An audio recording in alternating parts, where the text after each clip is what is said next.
Hey guys, how's it going? Jess from Stark here.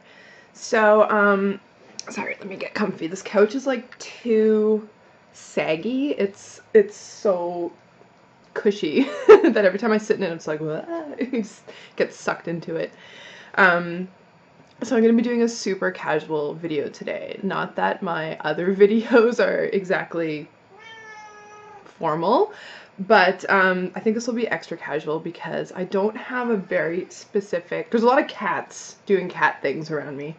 I don't have a specific topic today or subject, but I felt like because it's been a week since my last, since my last video that I didn't want to break the momentum, and so just very imperfectly showing up. Hopefully my equipment's gonna work. I've been fiddling with it for like an hour. There's now a cat on my lap. I'll introduce you. This is Mimi. This is my girly cat. She looks grumpy, but she's a sweetheart. And she only loves me, so it's a very special kind of relationship.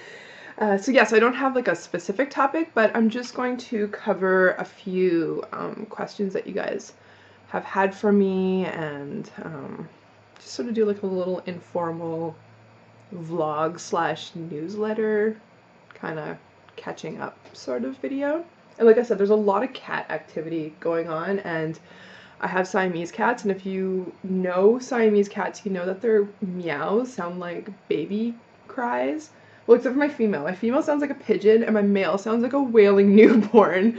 So if you're wondering, I'm not ignoring some random newborn, it's just my cats. Okay, so I have some very messy informal notes as well. So I'm going to talk a little bit about like what's next with Stark. A lot of entrepreneurs say to never tell your customers what's coming next, because if for whatever reason you have to break promises or things don't go as planned, then you're going to have a lot of disappointed people, and you're also going to feel a lot of pressure for no reason. But I feel like we're all friends here, and if I say I'm going to do something and it ends up not happening, then, you know, we can just talk about it like adults, right? So what's next for Stark is I'm working on the new website. Before Stark launched, I wanted to completely revamp my website, and I do it all myself. I use Shopify, and I just buy a beautiful theme, and you pretty much just shuffle things around, and there's no coding or anything like that. So new website means I have to be doing and or purchasing some photography. So I've been thinking about how I want to do that. We have a really awesome camera actually here at home. I should have brought it just to show you guys. It's really badass. My father-in-law is a professional photographer, so he's actually a photojournalist and covered a lot of wars, and also he's a, what's it called, industrial photographer in Kuwait. So he always has like really cool you know, equipment, and then sometimes we get hand-me-downs. So we have this really amazing Nikon, and I'm kind of scared of it, to be honest, so I don't use it that often, but shoo. But I'm going to force myself to do some better product photography, and hopefully some better flat lays, and probably hire a photographer friend of mine as well to do some stuff, and maybe even get a professional portrait of myself, because I actually hate being on camera and I'm really awkward when I get my photos done. I'm like I have no idea how to pose or like what my good angle is or whatever. So I'm hoping that I find a photographer who will just tell me exactly what to do, and someone to do my hair and makeup and stuff like that, so that I look half decent. But it's like, even the idea is really scary to me, so that's gonna be like another big imperfectionism test for me. So I'm actually looking forward to that. But I've been such a perfectionist about photography for so long. Like, I was always waiting to either lose weight or have my hair a certain way, or until, I don't know, just, you know, just a million excuses why I just wouldn't get my photo done. But I figure, okay, you know what, I'm 20 pounds heavier than I normally am, and like, I feel like this past 18 months, I've aged like 5 years. But you know what? Who cares? Like, it's me. I am me, and I'm just gonna take my damn photo. Like, I don't even do selfies. Anyways, I'm gonna shut up about that.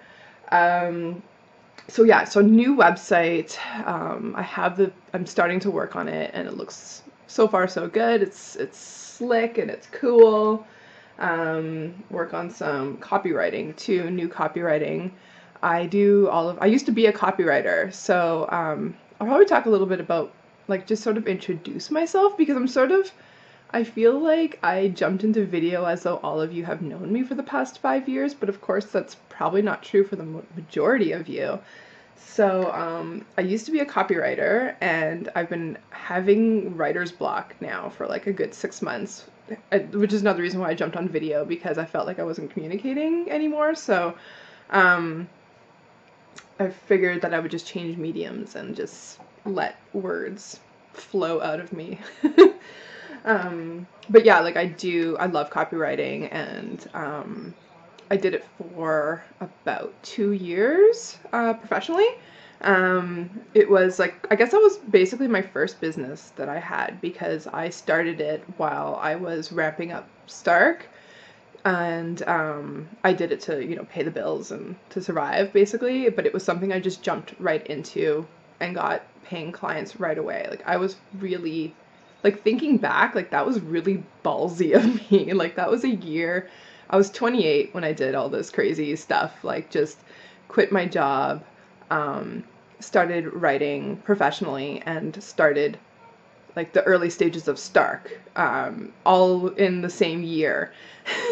So it was a little bit of, you know, necessity being the mother of invention, because I used to work in the fashion industry, and I quit because the last place that I was at in Montreal was actually the biggest of that year. It was, or of that 5 years about, it was the biggest startup in Montreal, biggest startup, and it was like probably the largest, like the fastest growing fashion company in Montreal. So it was a really exciting place for me to be, and I was a buyer, but it was an extremely toxic work environment, and I couldn't see myself staying there for very long. I guess I'm a HSP, highly sensitive person, and I just really absorb all of those energies, and I didn't realize how sensitive I was back then. Oh, my male cat is being such a little brat right now. Leave her alone. He, like, can't leave the female alone.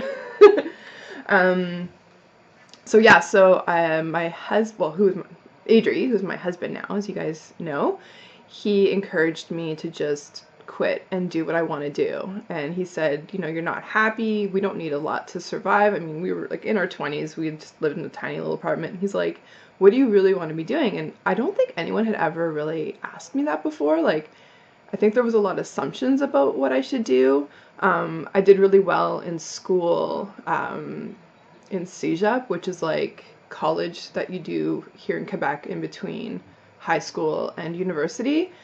And I had professors saying, like, you should be an academic, and I remember that idea just kind of scaring me, because I didn't know, because I was in liberal arts, so I'm like, what does that mean? I'm just going to study history? Like, I don't know, like, I just couldn't see a future, and I felt like there was expectations of me, but nobody giving me advice that felt like valid options, and I just couldn't imagine myself like in university forever. Plus I have like these weird and I always have had these weird conflicting thoughts about formal education, and we're actually homeschooling my son, because even though Adri has his PhD and he was fully, you know, formally educated, he's got a lot of sort of conflicting thoughts about it. Totally a subject for another video, or not. I don't know. I don't know if I'm like, you know, I don't know if anyone cares about my opinion on this.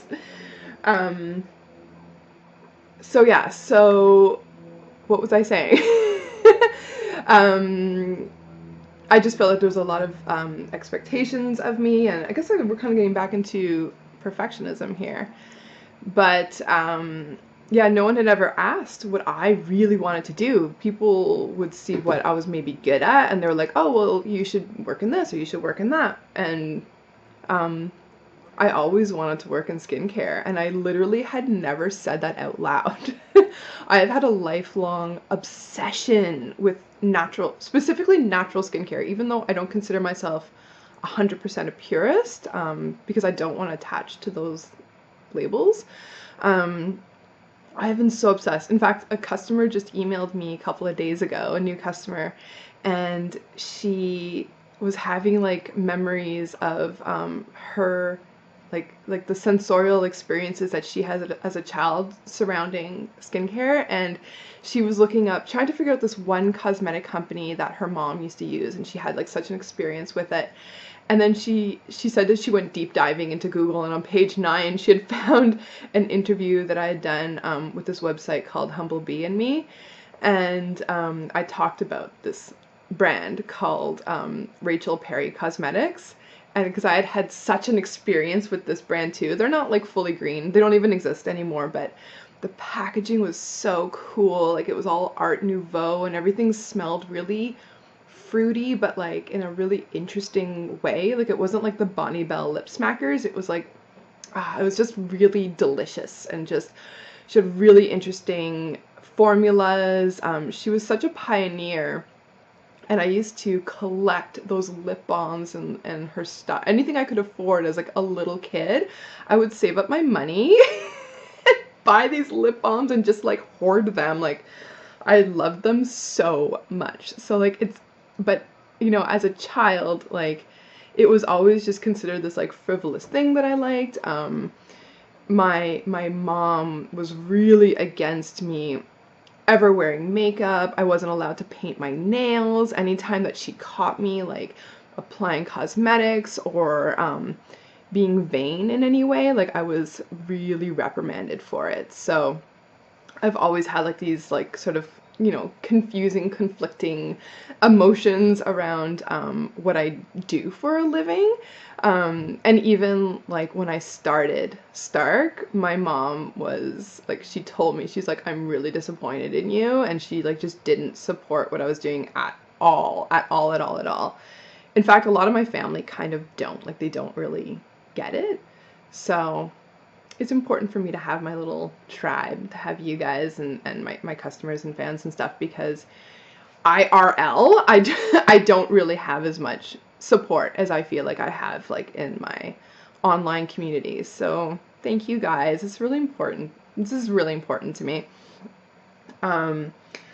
So not to say that I don't have any support, because if any of my friends are watching this, I might get my butt kicked, but I do feel like quite a few people who are closest to me actually don't really support my work at all.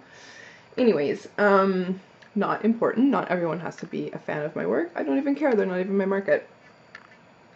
What else is new at Stark? Oh, was that my whole story? Should I tell my whole story?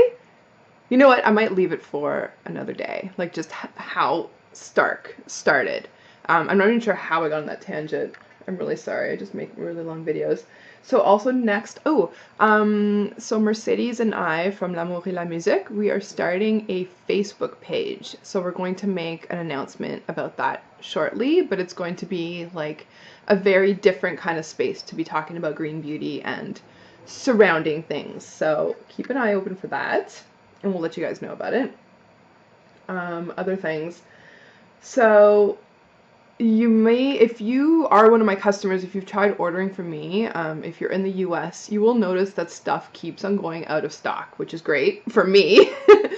But, well, in a way, but I'm scrambling to keep up with production. So I really do need to figure out sort of a more sustainable way of me hand making everything. Sometimes I do hire people who have really great energy and who, you know, because I'm really picky about that. Like, I can't have people who don't like to help me, if that makes sense. Of course that makes sense, but like the energy behind it is really important. So it's not something I would ever fully outsource. Not that it hasn't crossed my mind, but I got to figure out how to create more products, not micro batch it quite as much, because We're already out of petrichor. And that happened so fast that I didn't even have more raw materials to work with. So everything is being shipped to me. Hey, I forgot to put on mascara. Oh no, I'm wearing it. I'm like the most distractible person.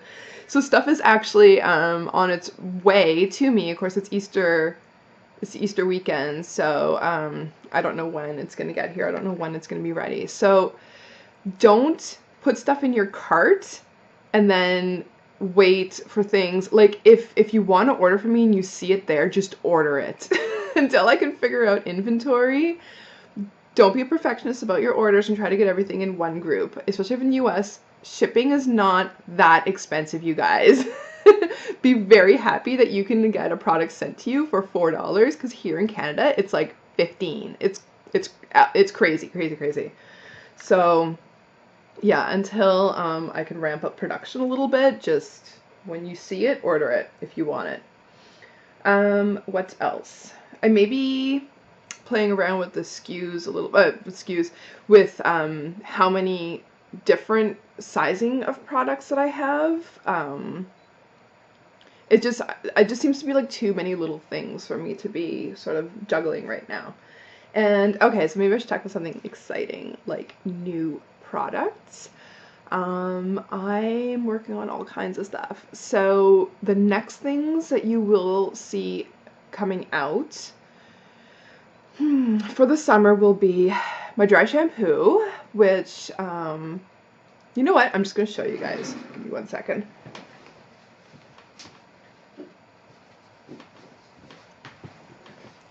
So this is my dry shampoo. Oops, I was showing it to the microphone. Is it? Oh, just getting focus. There we go. Sahara. So it's the dry shampoo. It's not like your basic dry shampoo, because you can just make that at home. Just use organic arrowroot powder. So it does contain arrowroot powder though, but it's got some interesting active botanicals in it. I've been using it to grow out my hair, and I feel like it's working really well. Like my hair last year was like a bob that was like about to here. Like it was a really short bob. And I feel like, as you can see, I've got like a really light ombre, so it's not fully my natural hair color, but I feel like for someone who has pretty dry, fine hair, it's growing quickly, and it's pretty healthy. Between that and Tendril, I feel like my hair is actually doing really well for growing out.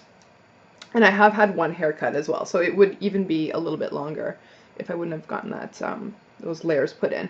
So I think it's a really cool dry shampoo. I wouldn't introduce something that I feel like there's already a lot of dry shampoos out there now. So it's not just like a basic dry, I keep on saying a basic bitch dry shampoo.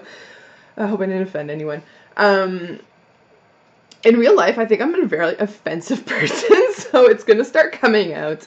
So there's some cool extracts in here. I'm not going to give you too many details just because I want there to be some element of surprise. But that's going to be coming out for the summer. I need to get my butt in gear with it. But I know what's going in it. I just have to make the big batch of it and bottle it up. And it's the bottling that I'm not looking forward to because of all the powder. It's just face masks and the whole deal. Another thing coming out is a spot treatment. It's pretty much ready to go in some ways. I just need to get the packaging. I ran out of my little 15 ml bottles.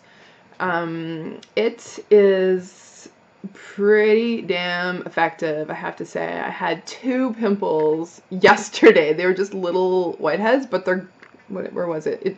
They're gone. It's based on our evergreen complex and an essential oil blend. That's something I need to talk to you guys about. You don't know my background, my training, so I am an aromatherapist, if you're wondering. And I have been trained also in advanced formulation for cosmetics. So I do need to do like an about me and how Stark started and my background and all that, I think. Like I gave you like a weird meandering version of it today. What else is coming out? So there's a clay mask also coming out. I've sort of changed my mind about something that I want to do with it, and so I'm going to be experimenting with it. So it's going to take a little bit longer than I thought, so it won't be like an early summer release kind of thing. And there's something else. Oh, yes, of course. So Everlasting, our serum, the water-based serum that we have, everyone's been asking me when it's coming back out. If you are in Canada, there are some left of the old formulation, the old bottles, and it's on sale. So if you're in Canada, go to the sales page of our Canadian website and order it. Everyone in the US is wanting it, and Canada, it's just like not moving. I don't know why. Fellow Canadians, come on, man. What else? Yeah, so I am reformulating Everlasting, and it's going to be a more hydrating version of what it already was. So it was a, what would I call it? Everlasting Calm and Smooth infusion. So it's still going to be very calming and have the effect of your skin feeling extremely soft and smooth. But I'm also making it more hydrating, because before the only humectant in it was glycerin, and I'm changing that for the new formulation. So it's going to be awesome. I've always loved Everlasting. There's rave reviews for Everlasting, and so it's coming back and it's gonna be even better, and I'm really excited about that. What else is new? There's a really cool new product coming out for next winter. I'm not gonna say anything about that. And I don't know, I always have 10 million ideas. I have more ideas than I have time to make stuff.